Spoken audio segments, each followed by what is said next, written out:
Whoa, that's a powerful start. I got tired to bother with the copyright, so I keep recycling some old stuff from me. But hello everybody, here QcWarChief with the Minutemen Legacy. Today we are in Elite Dangerous. This game has started 6 years ago. I've been part of the, I would say, second year, and I've been playing the game on, well, alternates because as you know, I'm a big Fallout fan, big other games fan in general, Sea of Thieves and stuff like that. But there is definitely something for me and for the community there that back in the days I was not able to explore. But outside of that, let's make a small review that where we are today in 2021, where the game stands and what we are about to experience in a game.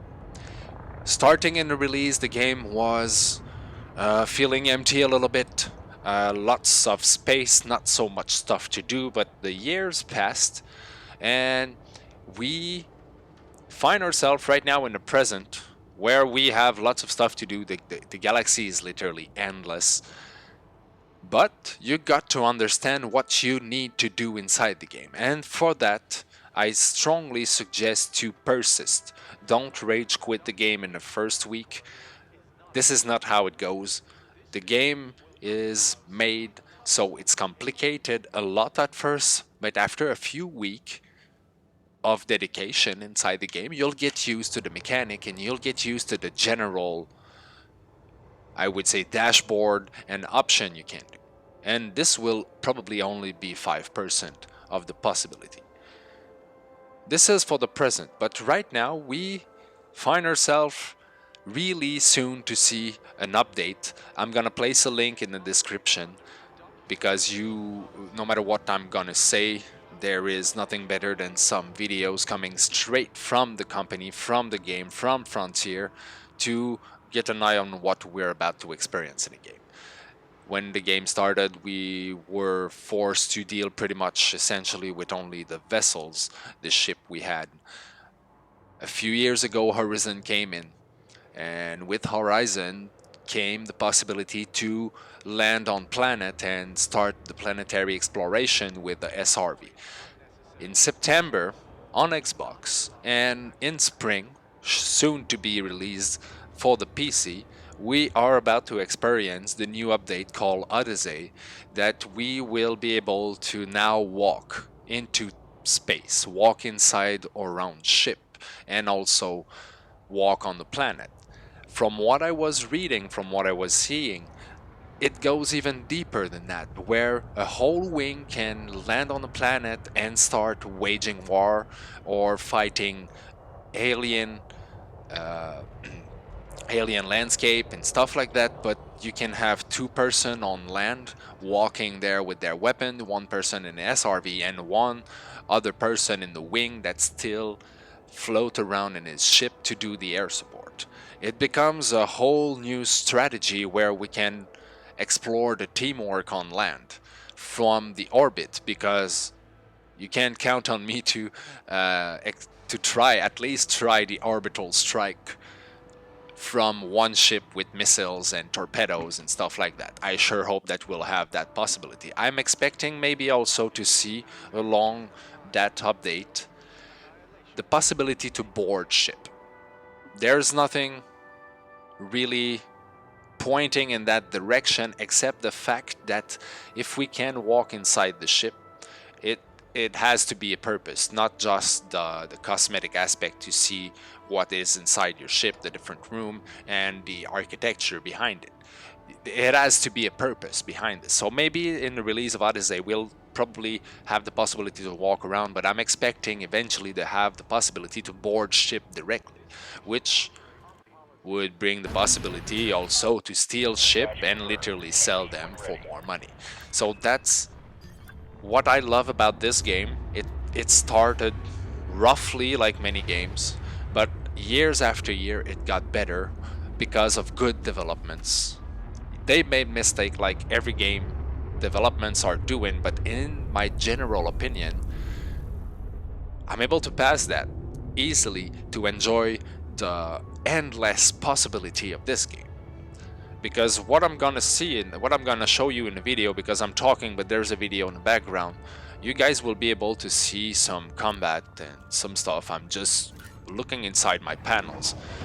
The game is so deep that there is tutorials made from the game in order to understand some stuff, and I'm gonna be happy also to make my own tutorial for my own community that have access to a private world.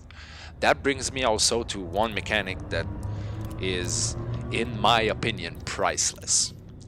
This game gives me the possibility to hold a private world, moderate it, control the entrance and the exit, completely persistent, and basically with no limitation. As far as I've read, there is a community of more than 7,000 people sharing the same galaxy. This is something that is priceless, because there is no real limitation except the fact that if somebody is messing up, he doesn't respect the rules established by the community, we kick him out. As simple as that. It doesn't go any further. No drama, no, you can message me as much as you want, I won't care. I deal with the rules established by the community, and we're not dictators. So this is a possibility that I have that doesn't limit anything, because if, for instance, I'm playing Sea of Thieves one day and I'm into it, but you want to play Elite Dangerous, you don't need me to play the game. You can jump into the session and enjoy the session the way you want. And what is really nice about it is what I love, how deep they thought about that, is that whenever you are doing something and you work for a company that is affiliated to a faction inside the game, you're gonna influence the systems around. Not only the system that you stand in, but you're gonna influence the whole bundle of system that surrounds you, because you influence the economy, which brings eventually the possibility to influence the faction directly. We stand with the Federation at the moment, not because we necessarily like the Federation, but because the Federation is granting us the access to the solar system. And the solar system, well, like everybody inside the game, I want to see new stuff, but I'm really curious to see what happened where this whole civilization is born. Because what we see inside the game when we start is the bubble of the influence of the faction, but the faction's influence is not necessarily spread up all around the galaxy. So whenever you travel further, you're gonna find yourself in half explore area with basically no stations, and that becomes much trickier. If you plan a trip to go to the middle of the galaxy, you better be ready. You better have millions of dollars in backup, and you better have a good ship, modded up completely and ready, which is also a good thing, because in this game ships are builds, and they push that further with the engineering. I'm gonna have to explain that through tutorials, and I'm gonna make it there, no worries about that. But just the fact that you can mod your ship and get to a station, switch ship, which is switching build directly, and that just bring you a possibility to do whatever you want, because a ship has some limitation. Some ship will be better for some stuff, some other ship will be better for some other stuff, and I'm not gonna give you all the hints right now. But right now I'm running with the Anaconda. It's a good combat ship, and it's a polyvalent ship. It can do pretty much everything. If you have the Federal Corvette, this ship is really more likely meant for combat. But there is more smaller ship that will have different specialty, and this is really nice because you build your ship the way you want. You go switch at the station to change your affectation inside the game and enjoy the game following what you want to do during the day. Things change. Someday you may want to do some planetary exploration, go mine some minerals. Some other day you might want to go fight pirates at a beacon. Some other day you might want to just go track pirate directly where they are hiding inside the system and mess a whole bunch of ship altogether. This is what is really nice. You do whatever the hell you want. It's not because you're inside a private session with friends that you're forced to play with them directly. If you have stuff to do by yourself, you do your stuff by yourself. If you want to team up, you message them up and you team up, you wing up and you go do some more complicated mission, or mission stacking to farm up some money really fast. I'm a huge fan of a series called The Expanse, and whenever I'm playing this game, I feel a little bit the mechanic behind this. It's a simulation game. Don't expect to have it easy when you start. You got to understand some basic physics inside space traveling.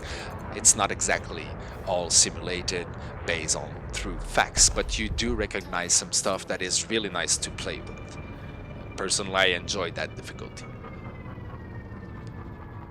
I don't know what to say more about this game, about the fact that it's endless. The possibility behind every single choice you are making are having consequences. Every time you start to make a big travel, you got to think your stuff through. There is plenty of logistic to think your stuff through. You cannot really travel really far if you don't have a fuel scoop, as example, and it's one of the most basic module, still one of the most important one.